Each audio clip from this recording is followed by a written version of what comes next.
Muitos irão dizer: ora, a teoria marxista é extremamente autoritária, mas eu então vou dizer o contrário. Ela é extremamente anti-autoridade. Inclusive, ela é contra o Estado.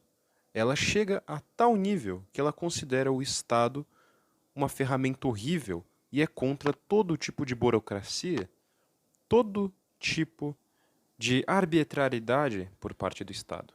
Então, como que acabou que no final os países que buscaram aplicar as suas ideias acabaram no total contrário? Antes disso, vamos traçar um pouco alguns paralelos a respeito do pensamento marxista original sobre o Estado. Lenin, em O Estado e a Revolução, ele comenta, abre aspas, eis expressa com toda clareza a ideia fundamental do marxismo no que concerne ao papel histórico e à significação do Estado. O Estado é o produto e a manifestação do antagonismo inconciliável das classes. O Estado aparece onde e na medida em que os antagonismos de classe não podem objetivamente ser conciliados. E, reciprocamente, a existência do Estado prova que as contradições de classe são inconciliáveis. Então, primeiramente, precisamos entender que, dentro da estrutura do pensamento marxista, surge como a principal causa dos problemas, das irreconciliações, dos conflitos, a divisão por classes, na qual cada classe almeja algo diferente, e nesta classe o Estado vai surgir como um órgão dominante que vai privilegiar a classe que está acima dele, que está no controle dele, já que ele não vai representar todas, mas sim aquela que é superior.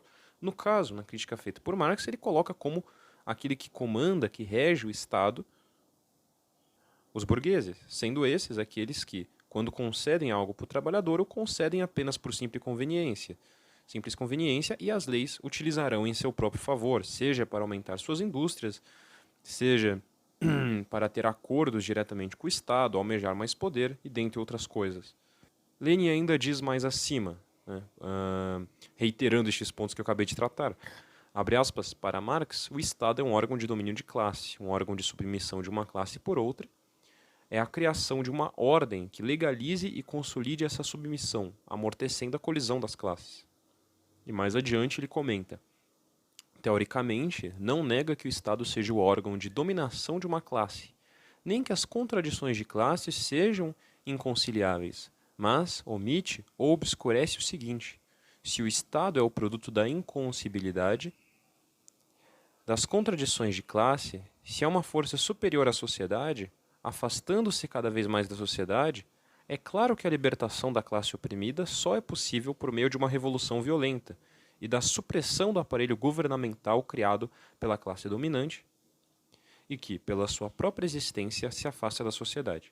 Esta conclusão, teoricamente, clara por si mesma, tirou a Marx com inteira precisão. Para terminar aqui as citações, mais uma citação de Engels, na qual este diz: contrariamente à antiga organização patriarcal da tribo ou do clã, o Estado se caracteriza em primeiro lugar pela divisão do súdito segundo o território. O segundo traço característico do Estado é a instituição de um poder público que já não corresponde diretamente à população e se organiza também como força armada. Este poder público, separado, é indispensável, porque a organização espontânea da população em armas se tornou impossível desde que a sociedade se dividiu em classes. Esse poder público existe em todos os estados, compreende não só os homens armados, como também elementos materiais, prisões e instituições, coercitivas de toda a espécie que a sociedade patriarcal, clã, não conheceu. E precisamos salientar algo interessante aqui, que Engels era contra a ideia da criação de uma força armada pública. A ideia marxista original era muito mais orgânica. Jamais o marxismo pregou que os meios de produção deveriam estar na mão do Estado. Pelo contrário, ele defendeu que os meios de produção deveriam ser administrados pelos trabalhadores. Diz ainda também, Engels, que o Estado, a partir do momento em que ocorresse a revolução, ele se tornaria cada vez menor. Então, em outras palavras, o Estado ele não começaria a controlar tudo, ele não se tornaria um administrador da economia. Pelo contrário, a economia estaria cada vez mais administrada pelo próprio trabalhador, pelos próprios sovietes. Mas, se nós formos mais a fundo nas origens do marxismo, perceberemos que houve uma época em que Marx era proudhoniano, isto é, ele se baseava e era muito próximo de Proudhon, que foi o criador do anarquismo, o criador do mutualismo. E precisamos lembrar que nas ideias de Proudhon, do mutualismo, não há nenhum tipo de coerção econômica. A economia ela se dá por livres trocas, não de uma forma de laissez-faire, mas sim guiadas pela ideia de posse contra a propriedade. Marx, em suas ideias nas quais o trabalhador administraria a própria produção, não contava com um resultado totalmente oposto. Assim que Lenin fez a revolução, todos os sovietes que foram consolidados pouco antes dela e que eram administrações independentes de produtores, muito mais parecidas com cooperativas do que qualquer outra coisa, foram centralizados com o Estado, o que já ia contra os ideais socialistas. Vale lembrar que o socialismo original era anti-autoritário, era libertário por excelência. E da mesma forma, posteriormente, foi criado o Exército Vermelho, indo contra os ideais marxistas, pois, como os próprios marxistas, como os próprios socialistas deixam claro, a ideia de um Estado controlar as coisas, de ele ter uma polícia própria, significa ele querer policiar tudo, significa ele querer tornar-se uma espécie de semideus. E para isso, para que não fiquemos de forma avulsa, algumas citações de Lenin ainda a respeito destes textos. Abre aspas, para manter um poder público separado da sociedade e situado acima dela são necessários os impostos e uma dívida pública. Outras frases, abre aspas, investidos do poder público e do direito de cobrança dos impostos, escreve Engels, os funcionários considerados como órgãos da sociedade são colocados acima da sociedade. O respeito livre, voluntário de que eram cercados os órgãos da sociedade patriarcal já lhes não bastaria, mesmo que pudessem adquiri-lo. E Lenin diz, fazem-se leis sobre a santidade e inviolabilidade dos funcionários. Vou repetir, fazem-se leis sobre a santidade e inviolabilidade dos funcionários. Por fim, o mais significante agente da polícia tem mais autoridade que os representantes do clã, mas o chefe militar de um país civilizado poderia invejar um chefe de clã, que a sociedade patriarcal cercava de um respeito voluntário e não imposto pelo cacete. E prossegue.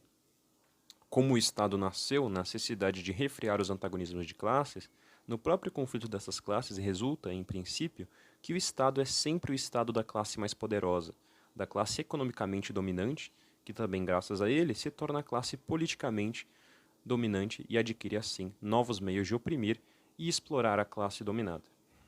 Pois bem, imaginava-se que o resultado da aplicação do comunismo científico, do socialismo científico, ocorreria da seguinte forma. Haveria uma revolução, e por meio dessa revolução, haveria uma extinção das classes. Como, nesses ideais, as classes são a origem de todo conflito, com a extinção das classes, não haveria mais conflito. Então, o Estado não teria quem mediar para entrar em conflito. Da mesma forma, se a única classe que existe não possui inimigos, logo, esta classe pode fazer tudo para si mesma. E desta forma, apenas o interesse dessa poderá ser representado sem problemas. Marx e Engels eram totalmente contra a ideia de você possuir uma arbitrariedade, eram contra que você tivesse uma espécie de guia que escolhesse por todos quais seriam as suas opiniões, quais seriam os seus deveres, como seria a forma de guiar o socialismo. Porém, na prática, ocorreu o completo oposto. Instituiu-se um novo Estado. Este novo Estado, como Engels criticava como estrutura dos Estados, afastou-se do povo. Criou um exército próprio, também contra as ideias destes.